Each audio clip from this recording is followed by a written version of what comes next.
cordiale saluto a tutte ed a tutti voi, ben ritrovati nella stanza delle orchidee per il nostro appuntamento mensile con lo studio degli scritti e dell'insegnamento buddista di Nichiren Daishonin.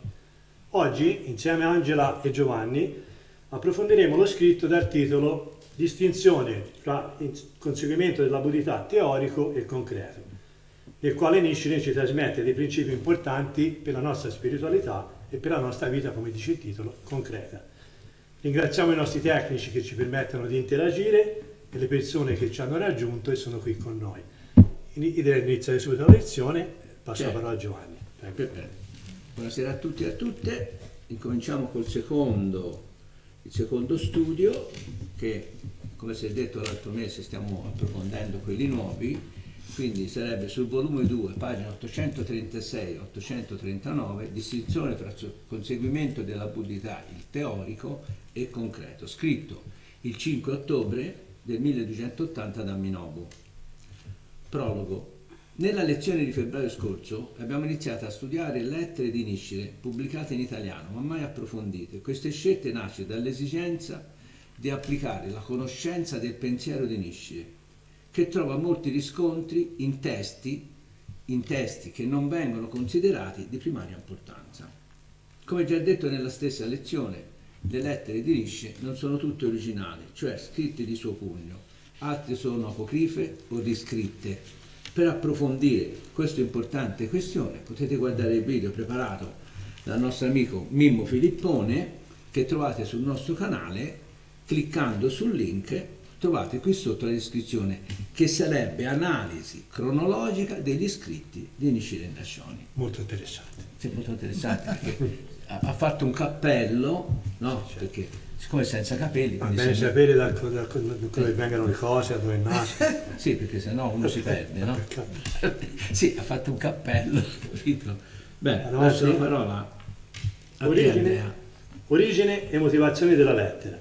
Nichiren, come diceva Giovanni, scrisse queste lettere il 5 ottobre del 1280, anche qui, no? Quando negli scritti che noi abbiamo letto finora, c'era le date, usavano quelle orientali, il 10° giorno del 5° mese. Noi siamo in Italia e abbiamo segnato il 5 ottobre del 1280. Da Minobu, in risposta a una domanda posta dalla monaca laica Myoichi Nyo. 3 mesi prima, Nichiren gli aveva risposto a un'altra sua domanda dello stesso genere, che si trova sulla lettera dal titolo La dottrina del conseguimento della buddhità nella forma presente, volume 1, pagina 933. In questa occasione la loda perché pone ripetutamente domande sulla dottrina del conseguimento della buddhità nella forma presente. Occorre sottolineare la parola ripetutamente. Quindi lei faceva tante domande proprio perché voleva avere le risposte. Capire, certo. Sì, esatto. Questo dovrebbe essere l'atteggiamento di chi vuole effettivamente approfondire le proprie conoscenze per migliorare la propria condizione interiore. E quindi significa anche... Se no si rischia, se non c'è un confronto, un approfondimento, c'è un pensiero unico, no? Non c'è una crescita, un'evoluzione. Come si diceva l'altro mese, no? Poi parla sempre al pappagallo, no? O tutti si dice le stesse cose, poi diventa monotono. No? Invece è importante fare domande, così abbiamo risposte. Ma noi normalmente siamo abituati, ci si fa le domande e ci danno le risposte, ci sarà più facile, no? Inoltre gli spiega il tempo per la propagazione in Namyo Renge-kyo, il cuore dell'insegnamento originale e adesso nell'ultimo giorno della legge. Nota, i tempi delle varie fasi dopo la morte di Shakyamuni, cioè nella tradizione sono 3, no? Primo, medio e appunto ultimo giorno. Si riferivano alle conoscenze dell'epoca che facevano risalire la vita di Shakyamuni al 1000 a.C. Ancora oggi non si ha certezza, ma da vari studi e approfondimenti pare che il Buddha storico dovrebbe essere vissuto fra il 600 a.C. e il 400 a.C.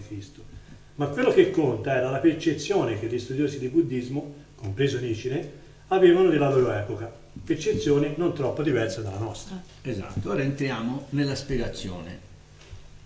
Questa lettera, come appena detto, tratta di un fondamentale dottrina per i discepoli di Nichiren, l'ottenimento della buddhità nella forma presente, ed è dunque di primaria importanza approfondirla, cercando di essere il più possibile sintetici ma precisi.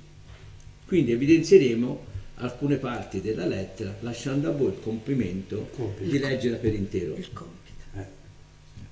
il compito, scusate. Con compiti a casa, no? La lezione di Ma casa. perché voi mi state sempre, Ci sta addosso. Si chiama spirito di ricerca. Naturalmente nella stanza delle orchidee siamo a vostra disposizione per qualsiasi approfondimento. Quindi se qualcuno a volte anche noi non ci si fa capire, voi lo capite male, potete benissimamente farci delle domande e noi Ci possono scrivere non vi tutti. dico vi si dà le risposte, ci confrontiamo su quello che è la vostra domanda o su quella che può essere, no? Potrei anche spiegare subito cosa significa forma presente, ma invece se venite con noi vi portiamo su un pullman, vi lasciamo fare Questo questo percorso, il viaggio insieme. Fino all'ottenimento della buddha. Esatto. Chi può scrivere alla nostra mail che è info, la ricorda Giovanni? Certo. info@lastanzadell'orchidee.it. Veniamo alla prima parte della lettera e lascerei la parola a te Andrea perché, capito? Siamo Lettore. lettore, bravo.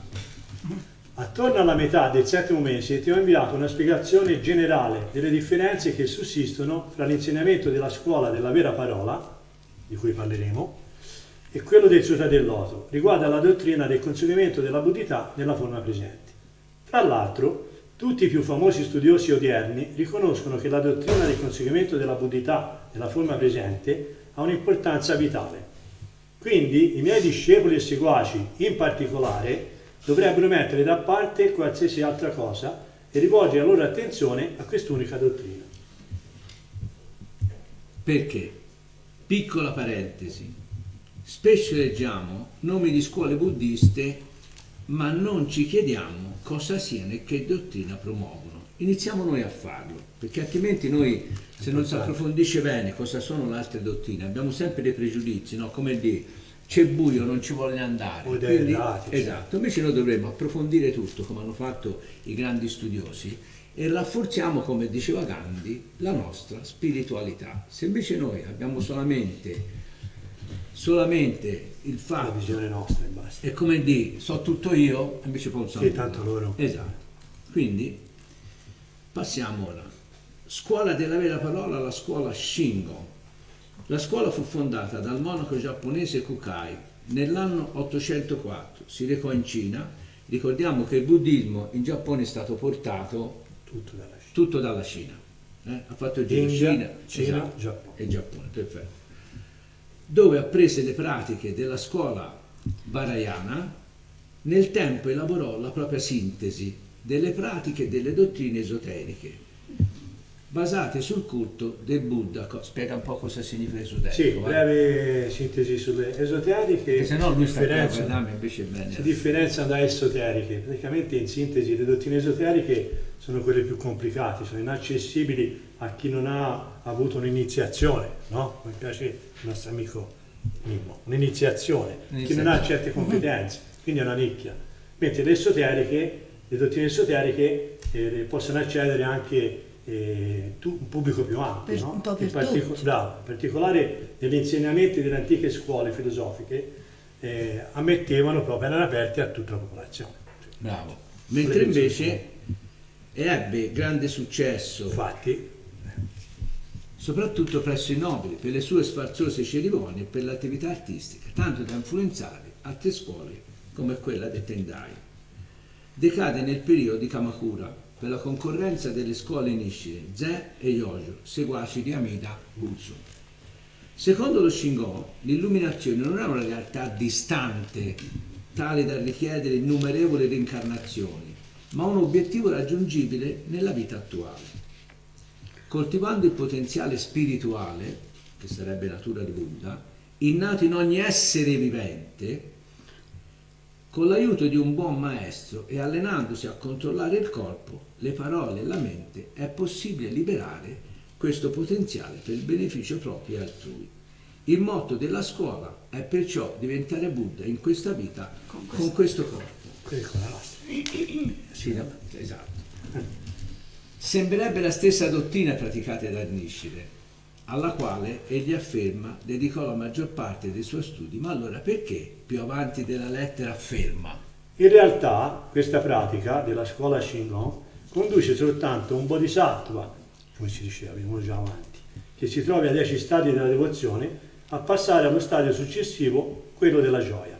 Non si tratta in alcun modo della dottrina del conseguimento della Buddhità nella forma presente, rivelata nell'insegnamento perfetto del Sutra del Loto. Sostanzialmente Nichiren sta affermando che la dottrina Shingon non permette a un bodhisattva di raggiungere lo stato di Buddhità, ma quello della gioia.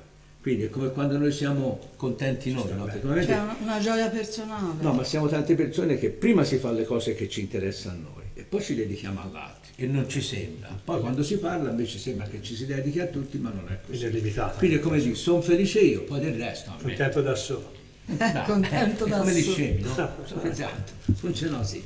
Quindi, invece lui dice no, ecco dov'è la differenza. Quindi come quando dice i nobili, no, si divertivano, ballavano, Alle feste, mangiavano, no? festine. E quindi quella era una pratica solo per loro, come se le altre persone che non riguardavano quello status non potessero facevano parte raggiungere del la mondo. Buddhità. Esatto. Ma lo potremo anche spiegare meglio, ma Ora poi lo spiego. se lo vedete si spiega molto bene. Passo passo.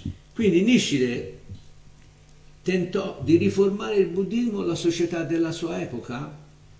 Prenderemo alcuni spunti dal libro di Yuko Matsudo sulla vita e il pensiero di Nichiren, per il momento pubblicato solo in tedesco dal titolo Nichiren, il praticante del Sutra del Loto, integrandoli con nostre personali riflessioni con spirito di ricerca. L'abbiamo trovato in tedesco, anche perché in italiano c'è poco materiale di Nichiren, quindi noi stiamo approfondendo. Guardate, noi si sta cercando di avere uno spirito di ricerca, si va a cercare vari libri perché vogliamo proprio riportare quelle cose che forse non sono state tradotte in italiano, magari ci sono in inglese, ci sono in francese, ci sono in tedesco, ma non in italiano non ci sono, e quindi noi vogliamo... Funzionava lo stesso, anche se non sono italiano. Certo, e quindi stiamo facendo questa ricerca proprio perché vogliamo approfondire Anzi, ancora. grazie a tutte le persone che ci aiutano anche a Certo. cercarle, che le trovano, che ce le mandano. E quindi dice, Nichiren non aveva assolutamente l'idea di fondare una scuola, Una neoscuola. una neoscuola buddista, cosa che fece i suoi discepoli dopo la sua morte. Anche qui ci sarebbe da aprire una parentesi, no? Quindi a Nichiren Daishonin non interessava avere una scuola sua, Una struttura. ma per lui, ecco dove lui espandeva la buddhità a tutte le persone, quindi non c'era bisogno. Poi è vero, dopo la sua morte, lo scopo del suo evento nella storia fu quello di far comprendere il buddismo a tutte le persone comuni, non basandosi solo sulla prova teorica o documentaria, ma soprattutto sulla prova concreta. In sostanza oggi potremmo definirlo come una forma di buddismo impegnato e accessibile a tutti. Quindi dopo la sua morte sono nate tutte queste scuole, perché? Perché ognuno può prevalere sull'altro, e quindi dice quello Perdendo, poi hanno che- perso un po' la motivazione originale di Nichiren, Esatto. no? Che ognuno guardava i suoi interessi. Mentre per lui, faccio un esempio, no? Che io sia in qualsiasi organizzazione, lo Shingon, la vera Lo parola, Shoshu. quello che vi pare, non voglio fare altre cose, però tanto lo sapete cosa sto dicendo. Sembra che qualcuno abbia il copyright della buddhità. Guardate, praticare bene significa, in qualsiasi scuola sia, l'importante è che reciti la Myoho Renge Kyo, che è la legge fondamentale della vita, più che propaghi la legge. Poi, se sono in una scuola o nell'altra, l'importante è propagare la legge, perché Nichiren voleva che tutti propagassero la legge. Quindi, ritornando a noi, non è stato solo la diversità delle scuole buddiste, vedete, e la situazione caotica dell'epoca che hanno permesso a Nichiren di condurre i suoi studi con un tale atteggiamento. Quindi è importante conoscere e ricordare lo spirito originale. Si potrebbe dire, si può chiamare tenacia. Io qui ho fatto una riflessione, ho preso il libro di Hermann Hesse, Il coraggio di ogni giorno. Qui, a pagina 68, parla proprio della tenacia, perché Nichiren ha proprio Molto tenace, parecchio. come tutti i grandi leader, no? Scusate, Anche Giovanni è tenace, vede, non beve, va avanti, va avanti. Esatto. Come tutti i grandi leader, se noi si guarda da Makiguchi a Mandela, al presidente Keda, Martin Luther King. se non abbiamo sentite cosa dice? Tenace. C'è una virtù che molto amo, l'unica essa ha nome tenacia. Dalle molte virtù di cui leggiamo nei libri e di cui sentiamo parlare i maestri, non so che farmene. E d'altro canto, tutte le molte virtù che l'uomo si è inventato potrebbero essere raccolte sotto un'unica denominazione. Virtù significa obbedienza. Solo che c'è da chiedersi a chi si obbedisce. Anche la tenacia, infatti, è obbedienza, ma tutte le altre virtù, tanto amate e lodate, sono obbedienza a leggi che sono state imposte da uomini. Soltanto la tenacia non si inchina a queste leggi. Chi è tenace obbedisce infatti a un'altra legge, una legge particolare, assolutamente sacra, la legge che ha in se stesso, il tenere a se stesso. È davvero un peccato che la tenacia sia così poco apprezzata. La si fa forse oggetto di stima, niente affatto, viene anzi considerata un vizio, o perlomeno una brutta abitudine, assai deplorevole, come quando si parla di ego. C'è l'ego positivo e l'ego negativo. Chi costruisce, ben venga con l'ego positivo. Chi distrugge è un altro tipo di ego, ma ci sono. La tenacia a volte passa anche per arroganza. E invece no, si chiama determinazione nel nostro gergo. La si indica chiara e tonda, vedete, non dice rettangolare, chiara e tonda, con un suo bel nome soltanto quando disturba e suscita odio. Del resto, le vere virtù sempre disturbano e suscitano odio. Vedi Socrate, vedi Giordano Bruno, vedi Gesù, vedi Niscire a quei tempi uguale, dava fastidio, e tutti gli altri tenaci. Laddove in parte almeno ci si prefigga di far valere la tenacia come vera virtù, almeno nell'ornamento, ecco che la pregnanza della definizione viene a esserne svilita, carattere ovvero personalità, definizione che non suonano dastiche e poco meno deplorevoli quando la tenacia. Ma chi abbia davvero idee proprie e davvero viva conformità ad esse, il certificato laudativo di carattere non viene concesso, gli si riconosce soltanto tenacia. Decidiamoci dunque a prendere la parola alla lettera. Che cosa significa tenacia? Mi pare che disegni ciò che è coerente con se stesso, o forse mi sbaglio, potrei proseguire, ma lascio a voi il punto interrogativo. Quindi, leggi bene. ho imparato, mi Migliorato. sono dato da. Quindi, Niscire in varie lettere chiarisce perché abbandonò la scuola Nembuzzo, come per esempio in Condoglianze per un marito defunto, volume 2, pagina 720, ma è la pagina 721 inviata alla Monica Laica Mioggi nel 1278 che andiamo a leggere, Sì. e questo ci pensa Angela. E Niscire dice: io sono nato in Giappone, nella provincia di Awa, da genitori comuni. Ho lasciato la famiglia, mi sono rasato il capo e ho indossato la veste del monaco. A quell'epoca ero decisa a usare la vita presente per piantare i semi della buddhità e fare tutto ciò che era in mio potere per abbandonare il regno di nascita e morte. Ma i miei scopi erano uguali a quelli di altre persone di allora, e quindi ebbi fede nel Buddha Amida e nel recitare il nome sin dall'infanzia. Ma per via di alcune cose cominciai a nutrire dubbi sull'efficacia di questo metodo, e perciò concepii la seguente determinazione. Pensai che avrei cercato di conoscere bene tutti i vari sutra buddisti che erano stati trasmessi in Giappone.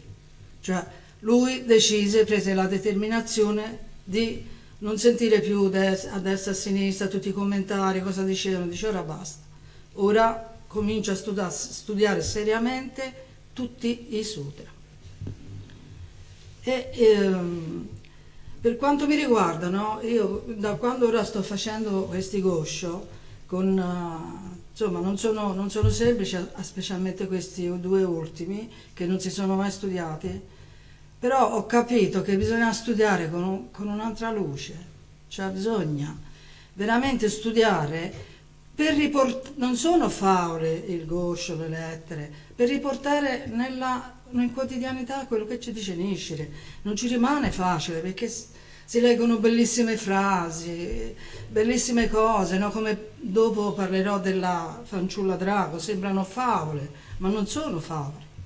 Quindi noi bisogna riportare veramente nel quotidiano quello, ecco perché dico studiare con un'altra luce, perché dovremmo fare come Nietzsche, no? Cioè, quando non ci torna qualcosa e cominciamo a nutrire dubbi, bisogna farsi delle domande, no? Continuare come i cavalli e sta a sentire tutte le cose che dicono gli altri, no?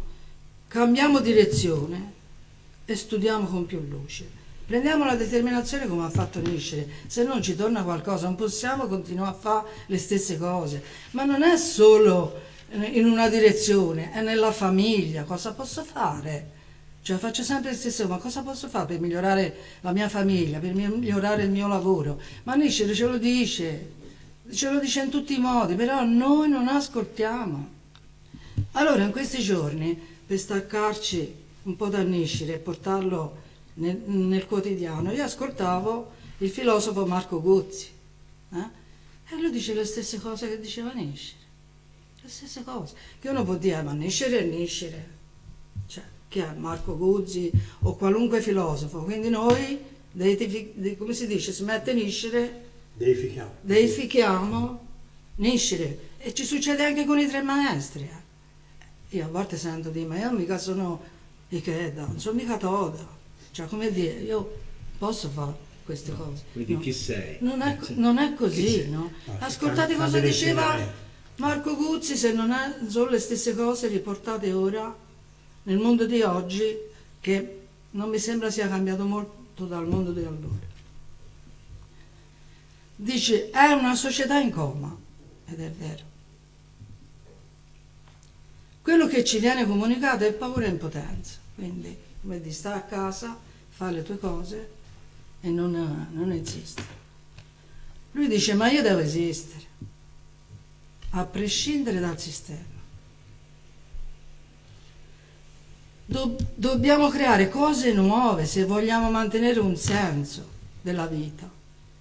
Dobbiamo assumerci le nostre responsabilità e bisogna essere realisti, non stare nel limbo.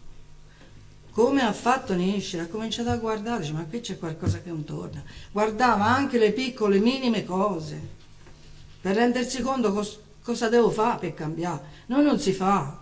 E come nelle trasmissioni, i social, sempre quelle. Ma ci sono altre persone che dicono altre cose. Cominciamo a guardarli. Ci vuole un lavoro quotidiano, non è che lo faccio oggi e poi lo faccio più.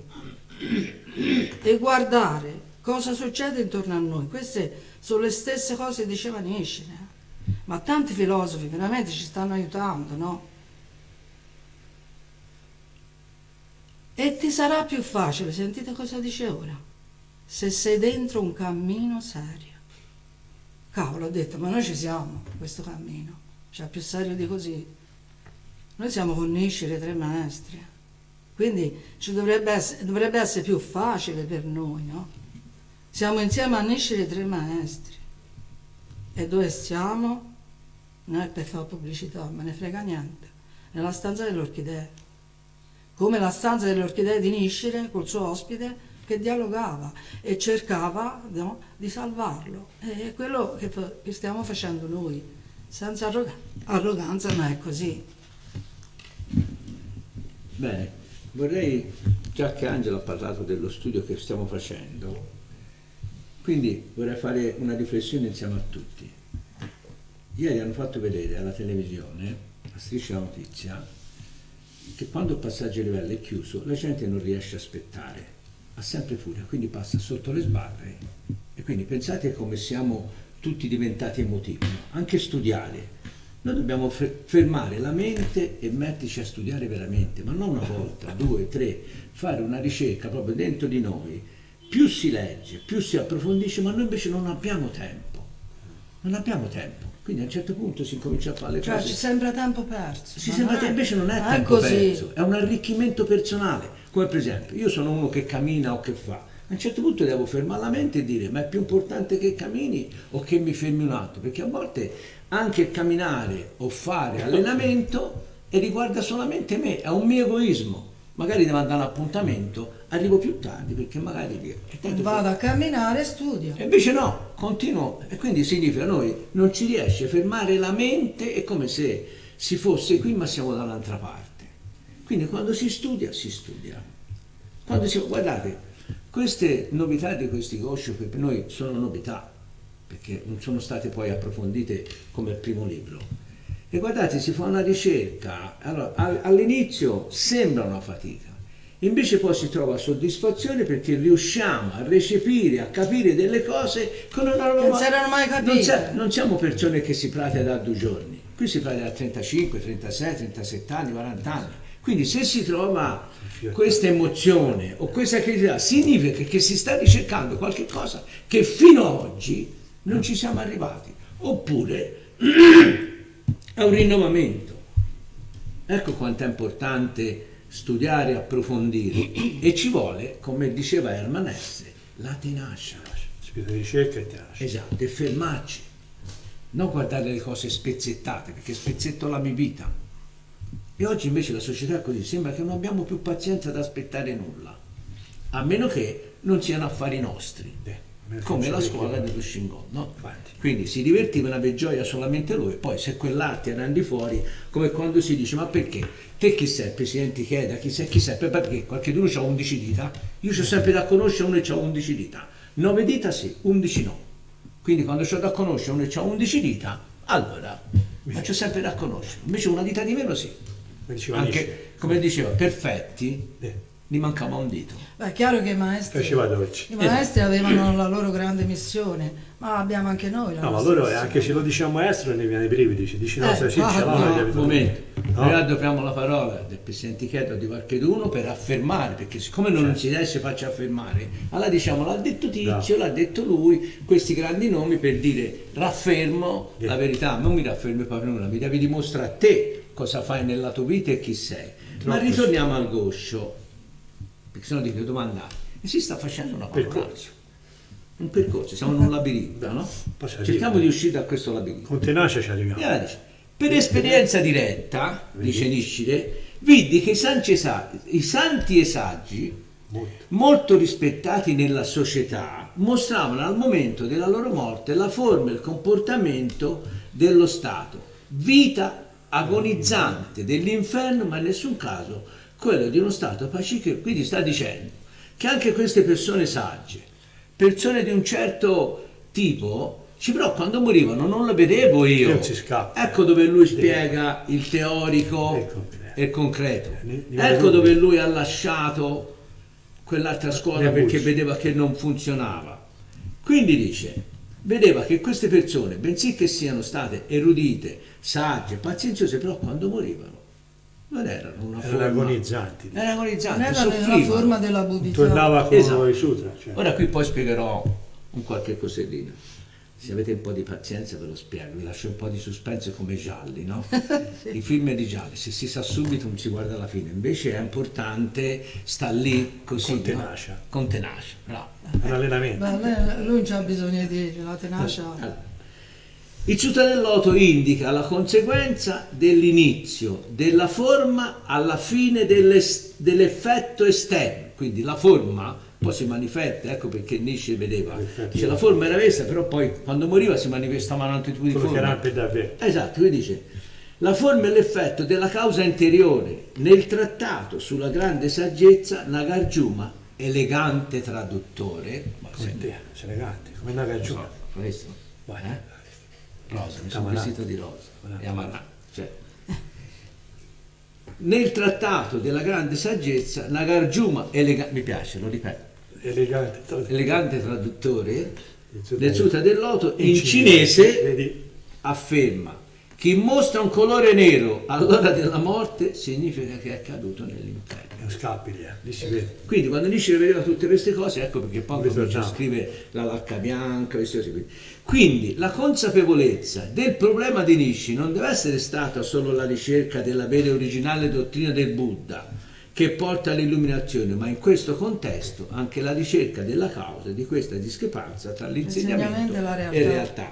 Infatti vorrei fare degli esempi, perché io ho visto tante persone morire e guardate, normalmente chi pratica veramente il buddismo di Nichiren, la legge fondamentale della vita, ed esce la mia Ringekyo, Lui vedeva queste persone, invece quando uno pratica veramente il Sutta del Loto, vi posso dire questo, ho visto tante persone che magari sono morte con le flebo, e quindi cosa succede? Quando si muore ci rimane tutte le mani, tutto nero, Lividi, le ematomi, lividi, no? Guardate, vi garantisco che io tutte quelle che ho visto, dopo 3, 4, 5 ore spariscano tutte e diventano tutte chiare, gli ritorna tutto normale, non so cosa succede. Io non lo so spiegare, però vi dico che quella è la legge fondamentale. Per esempio, la signora Chimico, io l'ho vista, era qualcosa di eccezionale. Poi si ridiventa morbidi, non siamo rigidi come che uno è morto, no, proprio si ridiventa morbidi, perché quello è quando si pratica bene.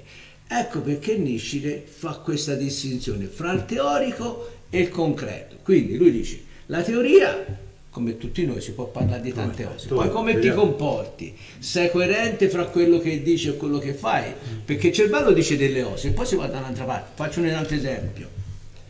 Voi sentite in questa società di oggi parlare di pace? Si parla di pace ma si continua a mandare le armi, quindi io mi domando, ma pensate cosa succede, no? Pensate cosa succede? Parlano di queste cose, tutti parlano di Però pace. si potrebbe dire la pace teorica, Brava, E la pace concreta. pace concreta. Bravo. Siamo Poi sempre- vorrebbero che uno chiedesse scusa all'altro, ma se non scusate, se lo sentivano farebbero la guerra. Quindi anche queste sono cose. Quindi significa che il nostro concetto è pace, ma poi in definitiva si continua a limitare la guerra, quindi non ci riesce a fermare nemmeno la nostra intenzione, quindi invece di influenzare il cittadino positivamente, influenziamo il cittadino negativamente. Cioè, ci sono degli esempi negativi. Mi fai a mente, ormai è normale dire per fare la pace bisogna fare la guerra. Bisogna fare la Cioè, ormai è diventato normale. Sì, È sì. impressionante. Quelle no, Si fa la guerra per creare la E pace. ci abituiamo ci a abituiamo. questo. Cioè, ti picchio per diventare amico. No? Non lo so. No? Cioè, è brutto, la gente è normale, lo dicono tutti. Questo è un livornese verace, Ma- ragazzi. Mi Esempio picchia per concreto. diventare amico, capito? Vuole diventare amico ti piglia a schiaffi. No? Capito? Vabbè. Beh, riprendiamo. Quindi dice, Quindi, discrepanza tra insegnamento e realtà. Questo mostra un altro atteggiamento specifico per Nietzsche. Verificare la correttezza di un insegnamento significa che oltre ai due criteri della prova documentaria e teorica, occorre validarlo sulla base del suo effetto reale. Questo metodo, sotto l'aspetto documentario e teorico, È è reale. reale. Chiamiamo i 3 tipi di prova. Quindi Le 3 quello, prove. esatto, quello che conta è la prova concreta. Quindi nel momento della morte si vede se è praticato Chi serve bene, davvero. chi serve davvero. Esatto.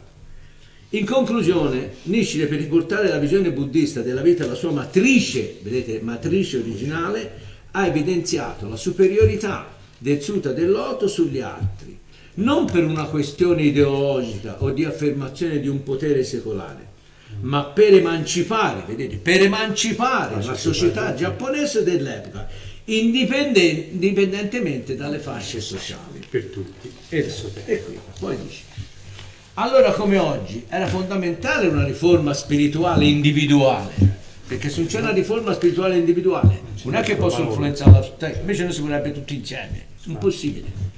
Anzi, è bene che qualcuno sia contro, proprio perché così si riflette, ci si confronta, certo. Per influenzare l'intera comunità e Nishide comprese che il Sutta del Loto era lo strumento più adatto all'epoca, alla capacità di comprensione delle persone. È la stessa intenzione che muove noi nella stanza dell'orchidea. È nata per questo. Esatto.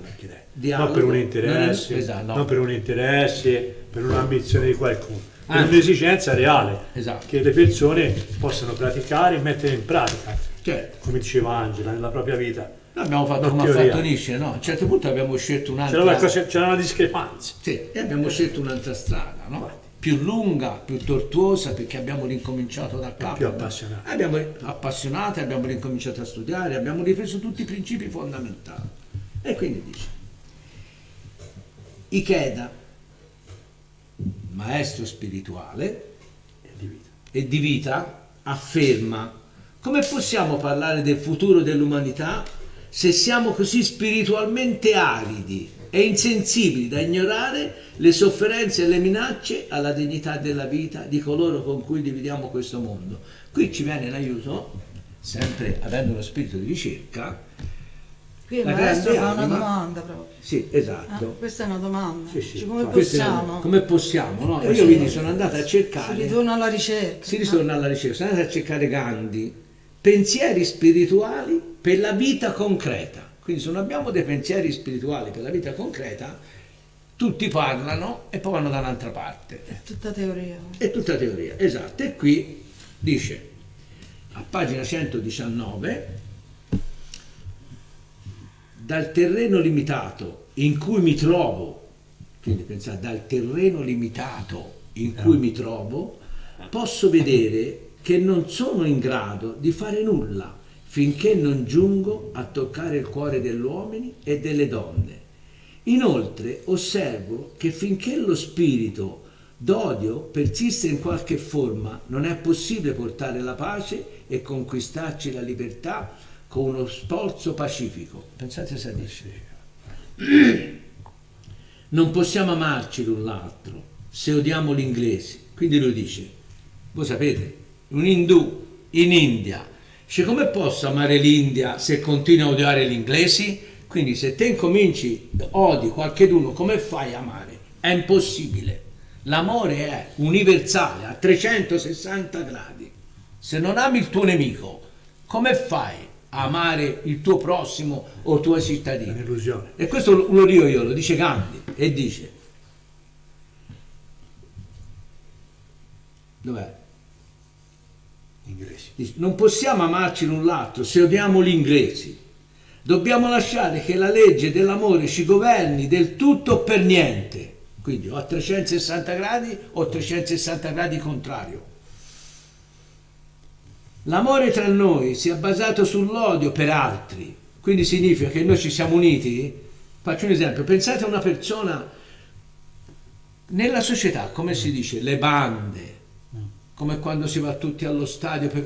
Cioè, se ci va uno solo allo stadio, non è che va a fare tanto il galletto, quando siamo tutti insieme, per questo si chiamano bande, si chiamano cosi, per questo si va a fare i ride, queste cose lì, e metti tutti Ma insieme. così come insieme puoi far male, puoi decidere Vai. di far bene. Allora tutti insieme e Facciamo noi ci siamo bene. uniti nella stanza delle orchidee Per il proprio bene, cioè. per il Sempre bene, una per questione di progredire. scelta, di- Voi direte, ma siete... No, ci si sta provando, ci si sta sforzando, ci si sta cercando di cambiare, non è una cosa facile, anzi, è la cosa più difficile, poi siamo ripresi dalle nostre negatività, però poi ci stiamo sforzando, piano piano si cerca di amare tutte, anche le persone che non possiamo vedere. Se non posso nemmeno dire a tutti quelli della stanza dell'orchidea li voglio bene, non è vero, perché c'è tante persone differenti, a volte uno ti dice no, sono una pensa differente, noi invece dobbiamo imparare a rispettare anche l'opinione altrui, se no poi si parla della guerra e ce l'abbiamo già dentro il cuore, non c'è bisogno delle Bene. armi. Volevi bene, fatto, Bevo, fatto, no, finito. fatto sì. Per vedere se eri attento. Tanto dice anche l'acqua si riempie poi. E poi prosegue e dice, dobbiamo lasciare che la legge dell'amore ci governi del tutto o per niente. L'amore tra noi è basato sull'odio per altri, si frantuma sotto le più lievi pressioni. Il fatto che un tale amore non è mai vero amore, è una pace armata. Vedi? Questo si diceva. Che, come Pace dicevo, armata, si vuole la pace ma si arma l'altro. Quindi io, comunque, poi dice, come sarà in questi grandi movimenti contro la guerra dell'Occidente? Sarà possibile fermare la guerra solo quando la coscienza dell'umanità sarà abbastanza elevata da riconoscere l'indiscussa supremazia della legge dell'amore in tutte le sfere della vita. Qualcuno dice che ciò non avverrà mai. Fino alla fine della mia vita terrena, io continuo a serbare la fede che verrà il momento in cui accadrà. Cioè lui ci crede. Lui ci Come crede, Nietzsche. anche se ora si vede quelle stagioni, lui ci crede. Infatti ha realizzato grandi cose, no? Dice, no, ci vuole questo spirito qui, Ma indomabile. perché le persone sono diventate passive? Ma quando- Non ci credono più. No. Sarà sempre così. E l'effetto sarà quello No, che ma si si dice. potrebbe dire anche un'altra cosa. Noi si parla, si parla di pace ma si manda l'armi. Ma c'è anche una guerra economica che non ci si rende conto e quello si dà per riscontato che ormai ci siamo Che loro abituati. vorrà la gente. Ci siamo abituati e quindi si lascia fare. si lascia fare, quindi Anche la guerra economica porta alla morte. a morte, Che La morte no, dentro, la influenza morte tutto. fuori. è anche peggio perché porta la morte dentro l'anima, quindi non hai più nemmeno la reazione. Però noi abbiamo il mezzo per Esatto, il mezzo qual è? Recitare la memoria che ho. La Infatti, come diceva Guzzi, no? È una società in coma per questo motivo. Esatto. Le persone hanno infatti. perso ogni speranza. Quindi, poi Nishida in questa lettera scrive, ma vorrei parlare Andrea perché stai Vai, accanto sì, ragazzi, vesti tutto di blu stasera. dipinto di blu. Dipinto Nel di blu, Dipinto. felice, Ci si diverte anche noi, Stare si qua studia seri. certo. Le persone sono convinte che il conseguimento della buddhità nella forma presente si trova unicamente nella scuola della vera parola, vedi? Pensiero unico. Perciò chiamano il Sutra del Loto, che espone la dottrina corretta del conseguimento della buddhità nella forma presente, una semplice teoria puerile. Scusa, ripetimi un po' Una semplice teoria puerile. e aggiunge. E aggiunge: persino coloro che hanno voltato le spalle al mondo si dilettano con un veicolo inferiore, attaccandosi a semplici rami e foglie. Sono come cani che vanno dietro ai serpi. Quindi anche quando noi a volte si parla di cose vecchie, di cose, e non ce lo dobbiamo scordare, perché sennò sembra che quello sia successo qualche anno fa, ce lo scordiamo e non ce lo dobbiamo far scordare con le parole perché oggi sono diventati tutti buoni. No, io me lo scordo. Come negli ultimi 2 o 3 anni. Certo, sarebbe la sì. storia non va mai dimenticata. Quindi non si potrebbe scrivere i libri che ha scritto Hermann Hesse, i libri che ha scritto Gandhi, i libri che ha scritto il Presidente Ikeda, perché è storia. È confermare quello che è successo, perché noi possiamo leggere, non si dà più spazio alle nostre riflessioni negative, ma devono essere tutti spazi positivi. Vado avanti. Poi dice ancora: per tutti coloro che credevano nel Sutra del Loto, ma non riuscivano a credere del tutto, il quinto volume espose il cuore dell'intero Sutra, la dottrina del conseguimento della buddhità nella propria forma presente. Vi si narra di come la fanciulla drago divenne Buddha nella sua forma di serpente, e a quel punto nessuno poteva più dubitare che tutti gli uomini potessero conseguire la buddhità. Per questo affermò che l'illuminazione delle donne viene esposta come modello. E chi meglio di Angela può spiegare l'illuminazione delle donne? Come Una modello? donna, Se no ci rendiamo La passiamo maschilisti. la parola a Donna Angela. cioè, vale la pena di fermarsi sull'eliminazione di Riunio. La fanciulla Come avete drago. visto anche i nostri iscritti del capitolo, è Aida che l'ha scritto, no? È una donna, vai. È una È donna. una donna. Quindi noi ci si tiene molto. Secondo 2 donne. Riunio è l'esempio concreto del conseguimento della buddhità delle donne nella forma presente, cioè proprio concretezza. No? Questo è un tema fondamentale del Sutra del Loto. Ikeda inizia così. È forte, è forte. Dice, ma che no discussione sulle donne sia tenuta da soli uomini, perché era lui, Endo e Suda. Saito. Uno suda. Dice, risulta una bella sfida. Vero. No? E la dice lunga, no? Allora io ho fatto una considerazione su questa, tutta mia, dietro le parole di Cheda. Noi si vede tante volte, no? Perché qui parla di una grande assemblea dove c'è la fanciulla drago. Vediamo tante volte assemblee, dibattiti, conferenze dei potenti della terra.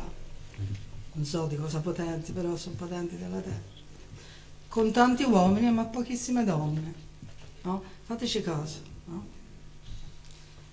Ora non è che voglio dire che la donna in quanto donna deve stare da tutte le parti, ci deve avere le capacità, no?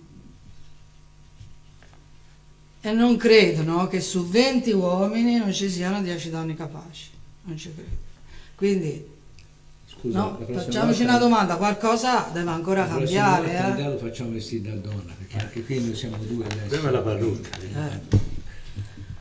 Metteremo un'altra donna sicuramente, e quindi come dicevo qualcosa deve cambiare, ma torniamo a Riunio, perché quando noi la leggiamo sembra una favola, no? Questa fanciulla drago che si trasforma e poi in uomo, uno diceva è bella, mamma mia, ma se si studia e si studia e si ristudia è vero, lei è l'esempio concreto che si trasforma così come sono, no? Se sono una donna, se sono un uomo è anche un animale.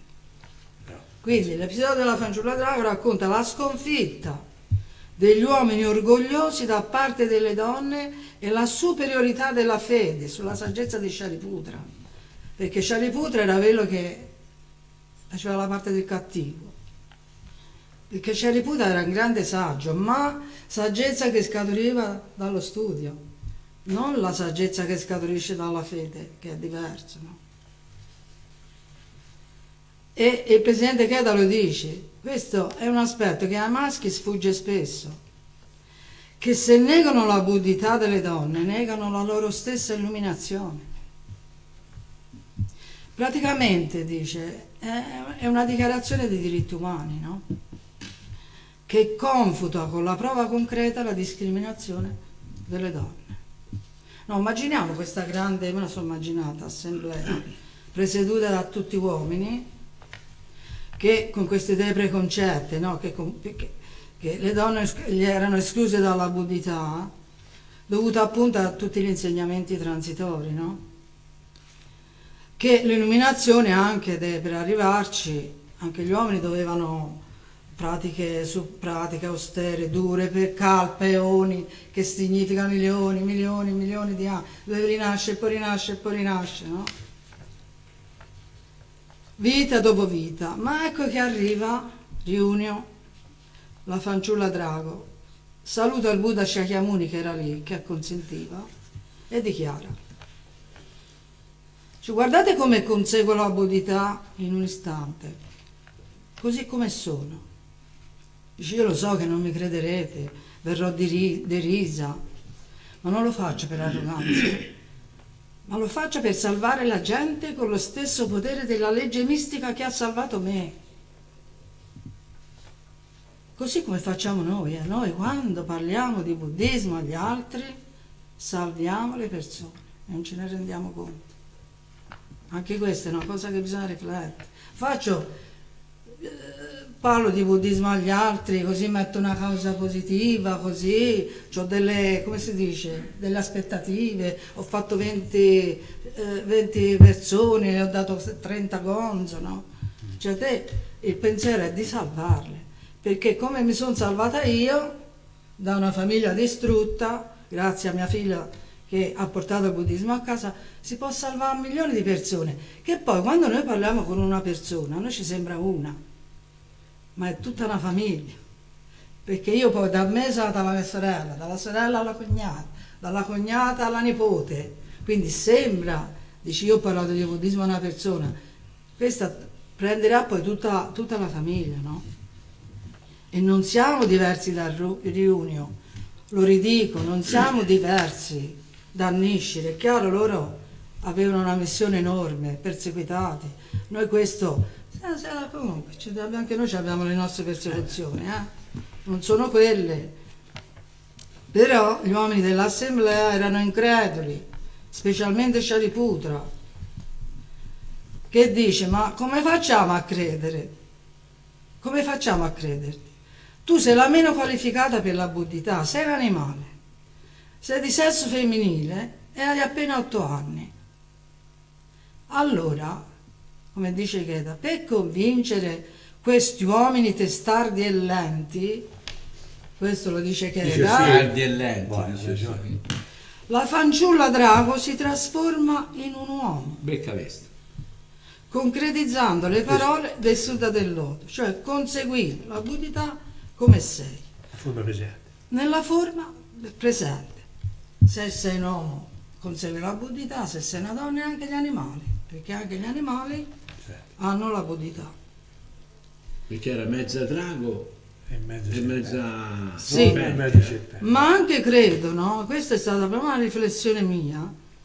Si trasforma anche in un uomo per far capire, perché la buddhità non la vedi, cioè gli altri 9 mondi si vedono, no? Se te vedi una persona collerica che vive nel mondo di stupidità oppure di animalità, lo vedi, il mondo di studio, anche il mondo di bodhisattva si vede, perché è una persona che fa tante cose per gli altri, no? Ma quando si parla della buddhità non si vede, è come l'aria, c'è, respiri, vivi, e così è la buddhità, ma c'è, e quello anche il guaio, non la vedo, non si vede. Allora lei si trasforma in uomo, e chi è che non poteva credere a una cosa del genere, no? prova concreta di darmi. È una prova concreta, no? E concludo, perché quando si parla di buddità tante persone mi chiedono ma che significa conseguire la buddità? Ma se è già dentro di noi. E io gli dico intanto studiamo un po' di più. Forse bisogna farci un check-up. No, ma bisogna a vedere. riportare lo studio concreto, non si può studiare e vivere in limbo. Ikeda dice, dal punto di vista dell'insegnamento originale, il conseguimento della buddità non è una meta o uno stato particolare che devi raggiungere o diventare chissà chi, no? È un percorso che dura tutta la vita, perché poi lo vedi alla fine dell'esistenza quando muori, se hai praticato bene. Ti metti scuro è il problema. Io, come diceva Giovanni, ne ho visti tanti praticanti, però ho sempre visto belle persone, belle. Tutte, non ho visto una differenza.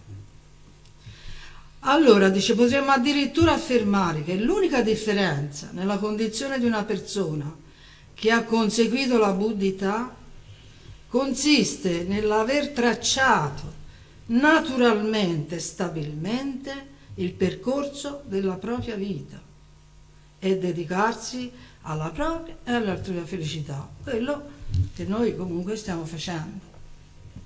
Qui vorrei aprire una parentesi, anche quando si dice quando è che posso fare Shakubuku, pensate, io ci ho riflettuto, anche in questi giorni che sono successe, posso dire, tutti questi ragazzi occupano la scuola, si picchiano, come fai a fare Shakubuku a uno così?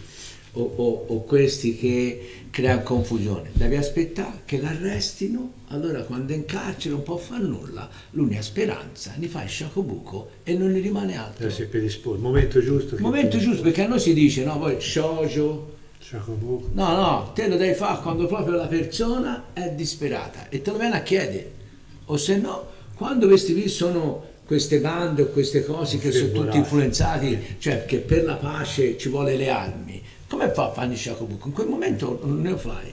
Quando parla delle donne, guardate il nostro Parlamento, c'è una donna e poi d'intorno tutti uomini. Il bello è che poi, pensate che siamo influenzati, anche le donne della parte opposta ce l'hanno con quella donna, è diventata presidente, quindi come si fa? Comunque in platea c'è metà uomini e metà donne, a contare. E questo siamo già avanti. Abbiamo cercato di fare le cose. Questo della fanciulla d'acqua nel capitolo Devadatta, giusto? Sì, nel capitolo Quindi, Devadatta. vi consigliamo, chi vuole approfondire, è stato approfondito. Sì, ha parecchie pagine. Ora io diciamo ho condensato. No, però c'è anche sul video del Sutta del Loto oggi, praticamente sul canale YouTube lo trovate, che Valentino mi sembra approfondito. No, sì. C'è Andrea e ha spiegato il Devadatta e Pigmalione. Quindi andate a vedere che è molto Andate a interessante. vedere. Quindi poi, con questi riferimenti concreti, tali sono molto messaggi del Sutta del Loto. Nishida va a ribadire alla signora Miyoshi Nyo il cuore della sua incessante ricerca. Quindi pensate anche Nishida era alla ricerca sempre. E guardate, era importante che questa signora continuava a fargli domande in continuazione. Ma Nishida ha studiato. E lui gli risponde. Ha studiato per 26 anni, mica un anno. E lui gli risponde sempre, non è che gli dice ma te l'ho già detto. Che non cerca il confronto. Vado. La frase conclusiva, sì, è l'ultima frase. Nishida dice: in più, il Sutta del Loto espone due tipi di conseguimento della buddhità nella forma presente. È proprio il clou questo qui. Esatto. L'insegnamento transitorio del Sutra espone il conseguimento della buddhità nella forma presente teorico e l'insegnamento originale espone il conseguimento della buddhità nella forma presente concreto, che è quello che ci interessa. Esatto, quello che ci interessa. Infatti, per approfondire il pensiero di Nietzsche ci poniamo una domanda cruciale. Perché non può esistere un Buddha idealizzato? Perché Lo diceva anche prima io. esatto. Perché per Nietzsche ogni persona comune sulla sua forma fisica individuale è il Buddha, è che noi non ci crediamo. Il suo stato originale è eternamente dotato dei tre corpi, del Dharma, la legge, della saggezza e della manifestazione. Noi a volte odiamo le persone, non ci piace le persone, non riusciamo a vedere, anche se fanno... Le parole sì, disarmo anteriore. Sì, lo so, le parole le portano al vento, le biciclette. Io e Nesci. Perfetto. Comunque volevo dire una cosa, no? Sull'insegnamento transitorio, e serve, no? È come un Preparazione, corridoio, preparazione, cioè, per poi avere accesso a Poi quello quello si fa finale. quando si fa il Cioè, compito. no? I primi 14 capitoli sono... Momento, qui dice nella forma l'insegnamento transitorio del Sutta espone il conseguimento della buddhità. Lo espone comunque. Lo espone, Sì, è se come, no non lo puoi è trovare. come un Poi corridoio dopo. che Esatto. passa e ti ci vuole, non è che puoi volare nella Certo. sala, ti ci vuole il Come corridoio e poi esatto. entri nella sala. Quindi non possono esistere Buddha mitologici che promettono la salvezza in paradisi ultraterreni, Ultraterreni. Anche perché il ultraterreni. Buddha vive nel mondo di Sa, nel mondo presente, cioè il mondo degli esseri senzienti. Allora, dato che la matematica non è un'opinione, 2 più 2 fa 4. Qui vorrei aprire un capitolo, ma è meglio stare No, zitti, no, perché lasciamo così perdere. lasciamo stare. Va bene 2 più 2, vabbè. Sì, no, capito? 5 e 5. Esatto. Voi dite perché? Beh, se mi volete fare delle domande in privato ve le spiego. Perché Scrivete. Invece per la società oggi 2 più 2 fa 4. Ah, giusto. Capirebbe bene. Potrebbe aprire una ma insomma. Io fa un congresso per prendere. Esatto. Quindi solo le persone comuni che vivono in questo mondo possono manifestare la buddhità. Persino Nishide è stato deificato da qualcuno, mentre la sua vita e le sue opere evidenziavano quanto abbia sempre dichiarato di essere una persona comune. Cioè lui diceva io sono una persona comune e tutti si dicono no. Il presidente Ikeda dice sono una persona comune e non si dice di no. Li usano. Li Il loro usano. interesse. Esatto. Cioè, chi Quindi, li edifica non è che perché lo dico serve a io. loro. Nishide dice io sono una persona comune, non so, ma chi sei Nishide? E sono Nishide, sono l'incarnazione Poi di il maestro Ikeda ha detto. E io gli direi c'è qualche problema? No, lo dice anche Gandhi, Esatto. di non essere... Esatto, quindi dice è una persona comune risvegliandosi alla sua natura buddhica come ognuno di noi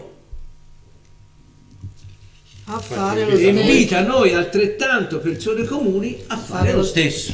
Non è che ti dice te non ce l'hai. Questa è la dottrina delle persone comuni come è vero Buddha. Siamo alla conclusione e quindi vorrei concludere. Siamo ciascuno di noi a decidere di esserlo oppure no? Questo è un punto interrogativo che lasciamo a tutti Essere o noi. non essere. Esatto. Questo è il Certo che anche ha bisogno di un prete, un monaco, un'autorità superiore Che che ci ci autori- autorizza a esserlo. Ecco. Non ci vuole. C'è una decisione. C'è una Se decisione voglio degli o altri. non voglio. Nella stanza delle orchidee il rispetto reciproco nasce da questa constatazione Il e consapevolezza. la porta aperta a tutte le persone comuni, tutte senza esclusioni. Vorrei leggere, te la faccio leggere a te Leggo Andrea, io? e io la voglio spiegare questa cosa. Sì. La guida giornaliera del 21 febbraio. Dov'è? Vai. Ok, hai ragione. L'amicizia è forza. L'amicizia e l'unità nella fede sono le fondamenta dell'organizzazione. Essi vengono prima dell'organizzazione stessa. Non dovremmo mai fare l'errore di pensare che sia il contrario. L'organizzazione serve come mezzo per approfondire l'amicizia e la fede. Confondere i mezzi e il fine sarebbe un grave errore. Quindi io qui mi appello a tutti, vedete, nella stanza delle orchidee, come da tutte le parti, vorrei che l'amicizia va al di sopra dell'organizzazione. Quindi quando anche qualcheduno di noi, o qualcheduno di voi, o qualcheduno esce e entra, perché non guardate L'amicizia l'amicizia deve deve rimanere. rimanere, anche se qualcheduno va via dalla stanza delle orchidee da qualsiasi parte, ma se abbiamo fatto un percorso insieme, abbiamo lottato, abbiamo fatto un percorso, ci siamo arrabbiati, quelle devono rimanere, poi ognuno giustamente può uscire, un può uscire, può entrare, un può entrare, quello è quello la vera amicizia. E quindi la vera amicizia è come dire, i momenti difficili uniscono o dividono. Ed è lì che poi si può vedere bene chi è sempre stato e che ci ha fatto finta di esserci. Se ci sei, anche se esci, guardate, Dio la stanza dell'orchidea, ma da Potrebbe qualsiasi essere organizzazione, l'amicizia, invece no, quello che esce non ti guarda più perché allora ti senti in colpa, e là perché sei uscito? Con quale ragione? Per la tua rabbia? Il tuo odio? E questo non va bene, Dio tutto lo tolga. E ognuno di noi se lo deve togliere, non loro, anche noi. Quindi vi invito, uscire o entrare, l'amicizia deve rimanere. Se poi credete che non siamo amici perché abbiamo fatto una lotta comune e siamo usciti, Beh, fate come meglio volete. Nietzsche a un certo punto ha detto, Ognuno faccia. ognuno faccia No, il suo. poi si è ritirato su come Monte Minò. diceva Ikeda, vuol dire che le nostre vite si Le incontreranno nostre vie si incontrano all'orizzonte. all'orizzonte. Esatto. Diceva con Quindi in un'altra vita ci si troverà e allora lì Si riparte. Si Che riparte. inutile. No, dice Meglio- che quando tu ti possa allontanare, Certo. Ma anche la Poi ti Morigasaki, ritrovi, Morigasaki fece la Quindi poesia. vi si ringrazia del vostro ascolto. Grazie. Non vorremmo levare più togliere tempo perché a un certo punto poi Non noi si dobbiamo anche, stanca. la buddità si trova anche nel nostro mangiare. Poi no? approfondite per conto vostro, se no si dice tutto. Quindi buona serata a tutti, grazie dell'ascolto. Se avete delle domande, Scriveteci, anche dei scriveteci, suggerimenti. anche dei suggerimenti, Dei anche consigli. dei consigli. Guarda, ma secondo noi potreste, non vi preoccupate, noi siamo già qui, anche già il prossimo mese. Buona serata a Ciao tutti. anche a voi, che siete Grazie. qua. Grazie a voi Arrivederci. ragazzi che ci Alla avete seguito. prossima. Alla prossima.